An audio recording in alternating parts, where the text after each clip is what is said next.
The story begins in British Columbia, 1959. It's nighttime in the mountains, and strange echoes fill the air.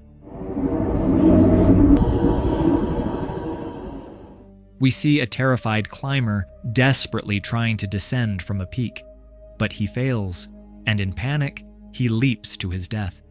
Authorities later report that none of the climbers who went up that mountain survived.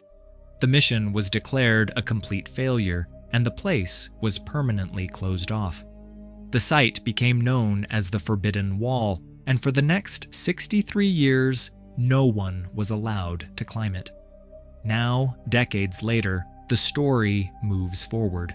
A new group of climbers successfully scales a different mountain, celebrating their victory at the summit. Among them is a young man named Sean, whose grandfather was one of the climbers who disappeared on the Forbidden Wall all those years ago. When Sean's teammates came down from their climb, they heard shocking news. The Forbidden Wall was being reopened, but this time, only world-class climbers were invited. Since climbing was Sean's life, and he knew someone among the invited group, he decided to join the expedition. His teammates had other paths to follow, but for Sean, this was a once-in-a-lifetime chance. We also learned that the authorities had their own hidden agenda.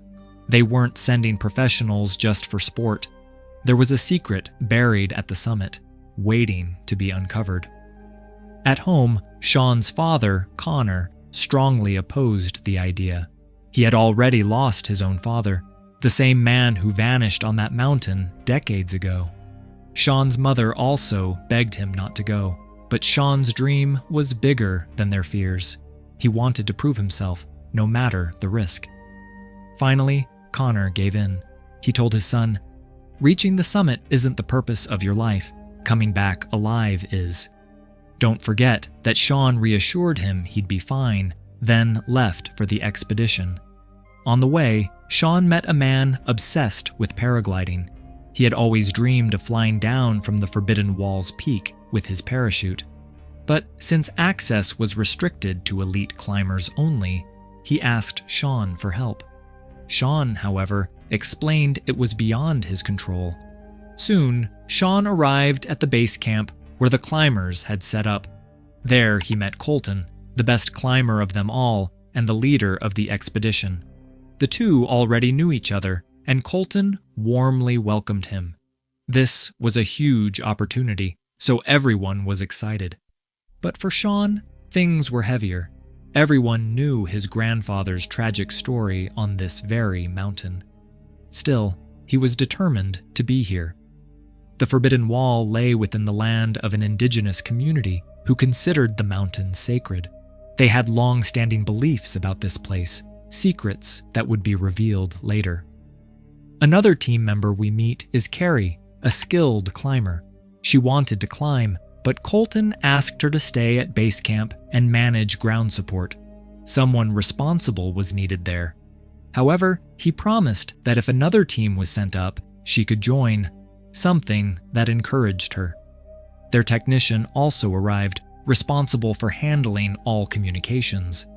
After that, Colton briefed the team about the expedition. The climb would take at least a week. 6 climbers would start moving in pairs, Colton with Jesse, Emily with Lucky, Kristen with Brad. Sean would remain as a backup, ready to step in if anything went wrong. Before the climb, the chief of the indigenous community gave a speech. He reminded the team that the mountain was sacred and warned them not to drill or damage it. They could only use natural cracks for climbing. For years, the community had fought to keep outsiders away, but pressure from the council forced them to allow a few chosen climbers. Only the expedition members were permitted. No outsiders were allowed. Later, Kristen quietly apologized to Sean about his grandfather. Sean calmly replied that it was okay. He didn't know him very well, and his grandfather wasn't the only one who had died on this mountain. The climb soon began. Their technician, nicknamed Radio, struggled to keep communications working, while Carrie managed everything from base camp. The ascent was breathtaking but extremely tough. By evening, Colton instructed the team to set up camp on the mountainside where they would spend the night. Down below, Sean wandered through the forest and unexpectedly encountered the chief. Sean was surprised that the man not only knew his name, but also details about his grandfather. The chief revealed that Sean's grandfather had once reached the summit and been given a task, a mission he ultimately failed. The chief warned that at the top of the mountain lies an ancient evil, a hidden force that longs to be set free. According to legend, it descended from the sky centuries ago and drove their ancestors to madness. Only the tribe's greatest warriors managed to trap it at the peak. Then came the shocking truth. The chief claimed that Sean's grandfather had sacrificed himself to protect the world. Sean, stunned, asked what exactly was trapped up there. The chief answered cryptically, "Something that can take control of the human mind." Sean asked the chief why they even allowed climbers on the mountain if such a danger truly existed. The chief explained that they had been forced. There are people in this world hungry for power who would do anything to reach the summit. The tribe resisted as long as they could, but eventually they had no choice. The chief told Sean that his grandfather's unfinished mission was now his responsibility, to seal the evil once again. Sean, confused, argued that he was just a climber and didn't believe in such legends, but the chief insisted, saying, "Silence is its weakness. Remember this, don't listen to the noise, or it will control you." Before leaving, the chief gave Sean his staff, telling him it would help seal the darkness at the mountain's peak. Sean remained doubtful, but also unsettled. Why would the chief make up such a story? The scene then shifted back to the climbers at camp. That night, Emily and Lucky shared their past experiences, with Lucky recalling a time he nearly died during a climb. The night passed, and by morning, they resumed their ascent. But soon, something strange happened. The entire team heard a mysterious noise, followed by disturbing visions. They saw themselves and even their teammates in surreal flashes.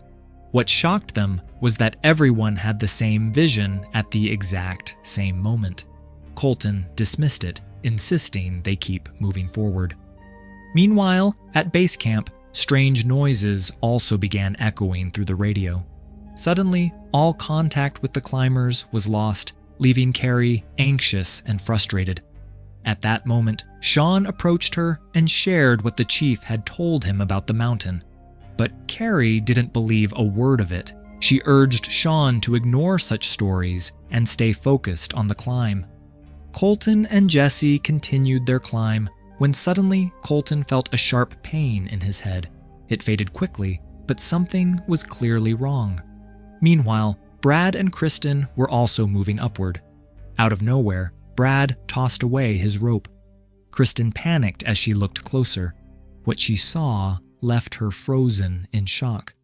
Brad was crawling up the mountain like a spider, his eyes glowing with an unnatural color.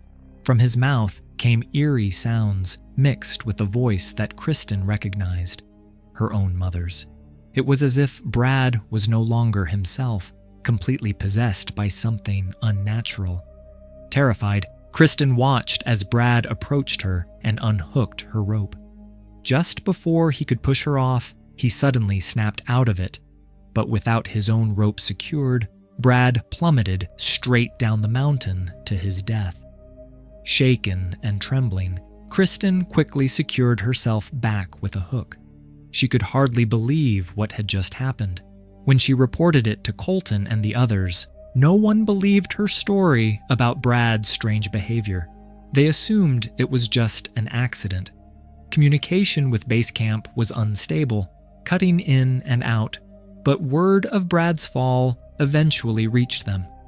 Concerned, Carrie decided to send Sean and Justin up the mountain to help bring Kristen safely back down. Both men prepared to climb. On the way, Sean noticed the same paraglider enthusiast he had met earlier and stopped to speak with him once again. Base camp lost all contact with the climbers. Colton addressed the team, saying Brad's loss was tragic, but they had no choice except to keep moving forward. No one fully agreed, but as leader, his word stood. Meanwhile, Sean and Justin were climbing when Justin slipped and badly injured his leg. He could no longer continue. Hearing this, Carrie grew worried. She was already struggling with the broken communications, and now one of her climbers was hurt. She decided she would climb up herself to bring Justin back down, but Sean insisted this would take too much time. Kristen was still up there, and she needed help. So he told Justin to wait for Carrie and continued upward alone, without ropes, an extremely dangerous choice. He didn't tell Carrie, knowing she would never allow it. As Carrie prepared to leave camp, the chief appeared, carrying Brad's helmet. His people had already recovered Brad's body, and the helmet's camera might reveal what had really happened. She handed the footage over to Radio before heading out. Watching the video, Radio was stunned. He saw Brad's disturbing attack on Kristen exactly as she had described. What unsettled him most was the strange sound on the recording, the same sound they had heard over the radio just before Brad fell. Determined to understand it, Radio pulled out his equipment to analyze the noise more deeply. Meanwhile, Sean had already climbed much higher. With no safety rope left, every step was a risk. He unhooked his own line so Carrie could use it later, pressing forward on his own. Soon, just like the others, Sean began experiencing strange visions, as though something was playing with his mind. But then he remembered the chief's warning. Silence is its weakness. Keep your mind calm. Sean focused, quieted his thoughts, and managed to regain control, pushing through the hallucinations. As Sean climbed higher, he finally managed to contact Kristen. He assured her he'd reach her soon. Meanwhile, Carrie had reached Justin and was focused on bringing him back down safely, though she couldn't hide her worry about Sean. By evening, Sean arrived at Kristen's spot. She thanked him for his courage, and together they set up a tent to spend the night. Elsewhere, Jesse asked Colton if they should really continue after Brad's death. Colton admitted it was tragic, but insisted opportunities like this came only once in a lifetime. He was determined to reach the top, no matter what.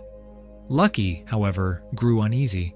He reminded Emily that in most expeditions, a fatal accident usually ends the climb. Why was Colton so desperate to push forward? Emily tried to calm him, saying this was a rare chance and they should support their leader.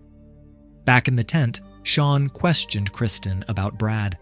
When she described everything, Sean was stunned. It matched exactly what the chief had warned him about. For the first time, he began to believe there might be truth in those stories. He shared this with Kristen, who, after what she had witnessed, found it easier to accept.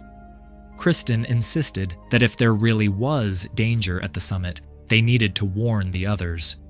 With their radios down, she suggested they climb higher in the morning, hoping to restore contact. Sean agreed to think about it.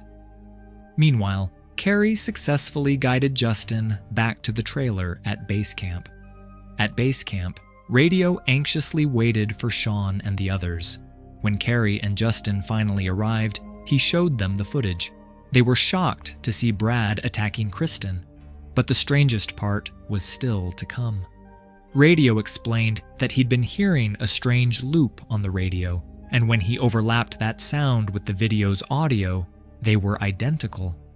The noise wasn't random. It was repeating, like something alive inside Brad. Justin, shaken, admitted the chief's warnings might actually be true. Carrie asked who told him about this, and Justin said it was Sean. He added that Sean didn't sound like someone planning to come back, more like a man on a mission. This worried Carrie, so she ordered radio to decode the sound further. Meanwhile, high on the mountain, Lucky was jolted awake when something violently shook his tent. Emily was gone. He spotted her cutting through his ropes with a knife, her eyes vacant, her body moving unnaturally, crawling like an insect, just like Brad had. Terrified, Lucky shouted for Colton. Jesse woke up too, but before they could act, Emily suddenly snapped out of it and fell straight off the mountain to her loss. Lucky was horrified, but Colton remained cold and focused. He insisted they keep climbing, no matter the cost. Furious, Lucky said he was done. His teammates were dropping like flies, while Colton only cared about the summit. Lucky and Jesse agreed they would turn back in the morning, with or without him. That night, Sean woke from another disturbing vision. Shaken, he told Kristen, "That force is inside my head. We need to reach the others before it's too late." Back at base, radio finally decoded the frequencies. What he heard stunned him. The voice wasn't just noise, it was whispering, "I'm here. Find me." Shaken, radio admitted the chief's story might be real after all. He had never heard anything like this before. When Carrie listened, she was horrified. She urged him to find a way to reestablish contact because now, more than ever, they had to bring the climbers back. Sean finally managed to contact base. He explained that to reach the others, he'd need to climb higher. Carrie reluctantly agreed. Meanwhile, Jesse and Lucky were preparing to turn back. Colton was furious. He was so close to the summit and didn't want to give up. Just then, Sean reached him over comms, relaying Carrie's direct order for everyone to return. But Colton, obsessed with the climb, ignored it. He asked Sean to join him instead. Surprisingly, Sean agreed. Delighted, Colton pressed on with Sean by his side, while Kristen followed. Jesse and Lucky warned them to stop. It was too dangerous. Even Carrie repeated her command. But Sean shut off his radio, leaving Carrie furious. When Sean and Kristen caught up to Colton, Sean quietly unhooked Kristen's safety line, urging her to head back down. He didn't want her life at risk. Then, Sean and Colton began their final push toward the top. Back at base, Carrie was losing her temper, but radio tried to calm her.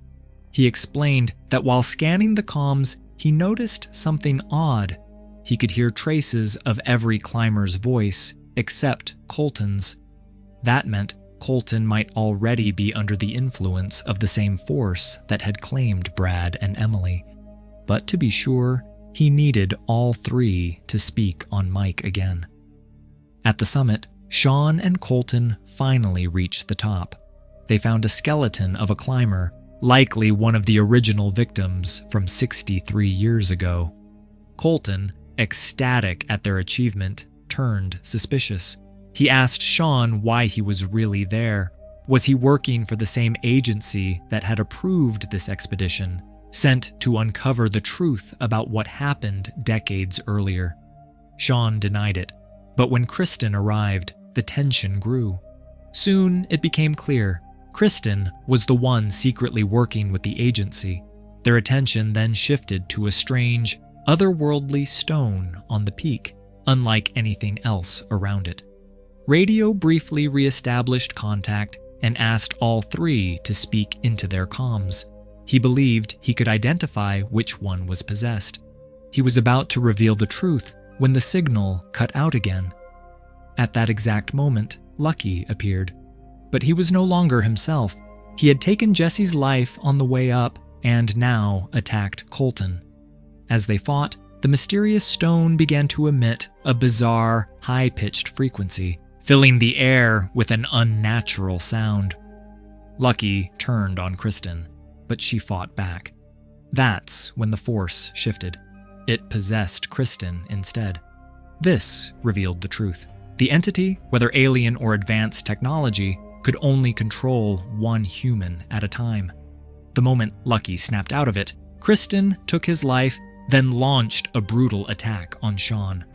Down below, the chief lit a massive fire and began chanting as though calling on supernatural powers.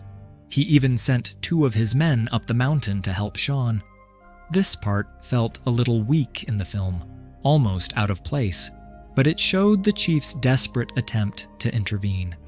Kristen, under the force's control, overpowered everyone. She strangled Colton and nearly went for Sean next. But Sean remembered the staff the chief had given him. Pulling it out, he struck the strange stone with it. Immediately, the stone sealed shut, the frequency stopped, and Kristen regained control of herself. Shaken, she apologized, realizing she had nearly ended them all. They rushed to Colton, but he was on the verge of death. With his last breath, he warned, "This isn't over. It will come back." Sean and Kristen, horrified, knew they had to escape. Earlier, Sean had borrowed a parachute from the paraglider enthusiast. Kristen was doubtful 2 people could use it, but Sean assured her it would work. The 2 leapt together, gliding safely down the mountain. Sean returned home, where his father was overjoyed to see him alive. But elsewhere, the shadowy agency received word of the mission's outcome. They were already planning their next move, possibly sending more climbers to the Forbidden Wall. In the final scene, we return to the summit. Colton, thought to be gone, suddenly opened his eyes, revealing the entity had taken him as its new host. The screen cut to black. The film leaves the power's true nature ambiguous. It was never shown clearly, but as the chief suggested, it likely came from the sky, an alien presence or alien technology. Using sound waves, it could hijack the human mind. Its ultimate goal? To break free.